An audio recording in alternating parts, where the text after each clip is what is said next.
Imagine trying to sell your trusty truck online only to have two strangers show up and deliberately sabotage it. This is exactly what happened to a couple when they listed their vehicle on Facebook Marketplace. But here's where it gets controversial. These men didn't just waste the seller's time. They intentionally damaged the truck's exhaust pipe to manipulate the sale. This shocking incident, shared by Cassie's Classy on TikTok, has captivated thousands and left people wondering how common such deceptive tactics really are. Cassie recounts this bizarre and unsettling experience that took place about a year and a half ago, when her husband was attempting to sell a 2011 Toyota Tundra. Despite having a few minor issues, including a broken air conditioner, the truck was reliable and had never left them stranded on the road. After patiently waiting for 2 months, a man finally reached out expressing serious interest. He said he lived 3 hours away and wanted to come see the truck in person, something that initially felt promising. However, the situation took a strange turn the moment the potential buyer arrived. Instead of one, there were 2 men who got out of the car. They both had accents and appearances that suggested they were not American, which led Cassie to suspect the person they'd been communicating with online wasn't who they claimed to be. A classic example of catfishing.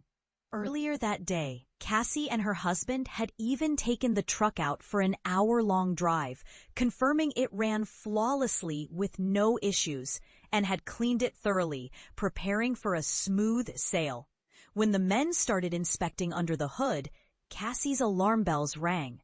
One of them claimed to be a mechanic and kept the hood open, seemingly examining the engine, while the other, after taking the vehicle for a test drive, they came back complaining that the truck was acting funny. Given the vehicle's well-known condition, Cassie suspects the men sabotaged the truck during their test drive to create problems where none existed. Things escalated when the men tried to lowball the price, offering just a quarter of what was originally asked. Unsurprisingly, Cassie and her husband refused, but the damage was already done. After the men left, the couple found evidence that parts of the truck had been tampered with. Concerned, they contacted the police and set a trap. Her husband called the buyers pretending to accept their low offer. When the men returned, law enforcement officers were waiting, resulting in their arrest. Cassie shared that these men were in the country illegally, and their trial concluded only weeks before she posted the story. She expressed hope that they would not repeat this harmful scheme on others. This story shines a spotlight on a serious issue many face when selling vehicles online: encountering scammers who employ cunning, sometimes dangerous tactics. Facebook Marketplace, while convenient for buying and selling cars, has its pitfalls. Scam artists often push to move conversations off the secure messenger platform, refuse in-person viewings, or pressure sellers into unusual payment methods. They may recommend suspicious websites for vehicle reports designed to steal credit card information. Being aware of these red flags is crucial. Protecting yourself involves several smart precautions. Always keep correspondence on Messenger and save screenshots as records. Arrange to meet potential buyers in busy public spots or even at police stations, and avoid private home viewings unless absolutely necessary.